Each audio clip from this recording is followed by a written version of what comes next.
Pemirsa Muslim masa kini, setiap makhluk diciptakan oleh Allah Subhanahu wa Ta'ala pasti memiliki tujuan dan manfaat.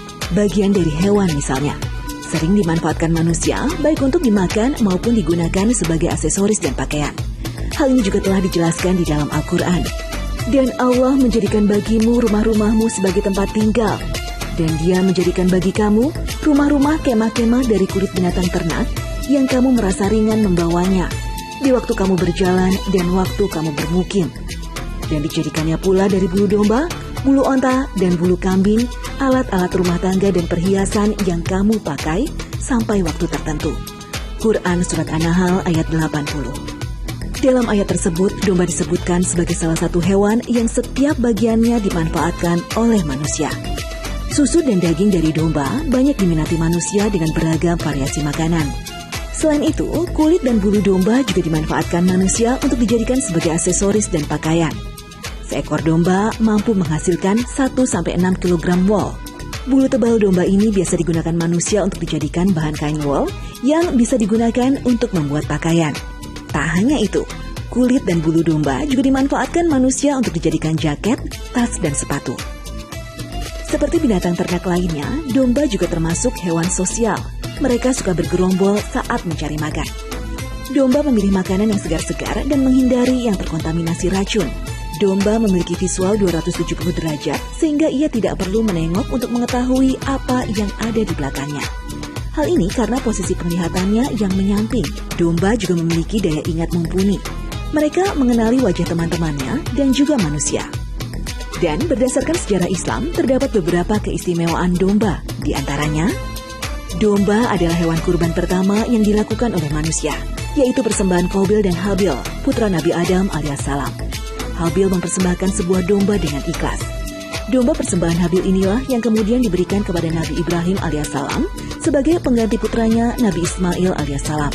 Sejarah lainnya adalah Nabi Musa alaihissalam bertemu dengan calon istrinya saat beliau sedang menggembala domba. Musa menjadi penggembala domba milik calon mertuanya, yakni Nabi Syuaib alaihissalam. Nabi Muhammad SAW semasa kecil juga pernah menjadi penggembala domba. Demikian halnya para nabi dan rasul lainnya. Hampir semua nabi dan rasul adalah penggembala domba seperti Nabi Daud dan Nabi Isa alaihissalam. Main sama domba udah, pengen ngajakin lagi pemirsa Muslim masa kini buat makan sate domba. Tapi nggak di sini, adanya di Condong. Yuk kita pergi. Ya, domba memang salah satu binatang yang memiliki banyak manfaat bagi manusia. Dari mulai bulunya, kulit, hingga dagingnya. Dan salah satu olahan daging domba yang cukup populer saat ini adalah sate domba Afrika. Dan alhamdulillah, sepulangnya saya dari tempat wisata domba, saya berkesempatan mampir ke sebuah rumah makan sate domba Afrika Haji Ismail Coulibaly di kawasan Condet, Jakarta Timur. Yang istimewa, sate domba Afrika di sini dibuat oleh seorang juru masak yang berasal dari Afrika. Nah, kita udah di dapur nih. Biasa, kalau ngomongin tentang makanan emang gak afdol. Kalau makan doang, kita harus makan plus masak, plus tahu juga proses dari awalnya. Ini di depan udah ada daging domba. Nah, sekarang kita kan mau bikin sate domba Afrika nih. Sekarang aku kasih tahu dong, Muhammad, kasih tahu aja deh. Yang pertama kali harus gimana? Oke, yang pertama kali dagingnya harus bersih dulu. Oke. Kalau udah bersih, tinggal potong. Ini dagingnya sih sebenarnya udah dibersihin. Kalau bisa dilihat, jadi emang udah dicuci dan sekarang tinggal dipotong aja. Tinggal dipotong. Oke. Ya. Cara potongnya seperti ini ya. Oke. Sebelum potong, aku mau ngasih tahu tips dulu masalah daging. Jadi daging itu emang seharusnya nggak boleh, daging itu harus dicuci dengan air mengalir. Jadi nggak boleh dicuci dalam keadaan direndam. Kalau misalnya dalam keadaan direndam itu nanti teksturnya bisa terlalu liat. Udah gitu nanti juga vitamin-vitaminnya malah justru hilang. Jadi kalau dicuci, biarkan dia air mengalir, di situ langsung diangkat. Setelah daging dicuci bersih, sekarang waktunya dipotong. Bedanya sate Afrika dengan sate biasa, salah satunya ada pada potongannya.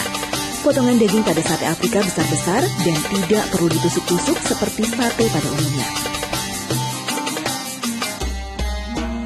Wah, ternyata nggak mudah ya memotong daging. Itu buat saya loh. Ini tuh harus dibumbuin atau gimana? harus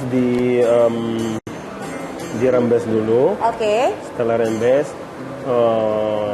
dibakar langsung. Oke. Ya, nggak pakai bumbu banyak. Nggak pakai bumbu banyak, tapi tetap harus di marinate lah ya kalau kita bilangnya, biar nggak ada aroma amisnya. Kalau ini kan sebenarnya masih agak kecium sedikit aroma amisnya. Oke, berarti sekarang ini udah dipotong-potong, tinggal dimarinat sebentar, habis itu dibakar. Iya, dirembes dulu. Jadi itu maksudnya adalah direbus. Iya, direbus. Iya. Direbus. Oke, saya salah paham gitu. Saya pikir tadi direbus itu dimarinate, ternyata bukan, tapi direbus itu fungsinya untuk mengempukkan daging, juga untuk menghilangkan aroma dari dombanya itu sendiri. Oke, baik, yuk mari kita rebus. Proses perebusan daging ini ternyata juga tidak boleh sembarangan loh. Harus menggunakan arang dan total pengolahannya memakan waktu selama hampir 2 jam. Penasaran kan bagaimana cara pengolahan sate domba Afrika ini? Kita akan melihatnya sesaat lagi hanya di Muslim Masa Kini.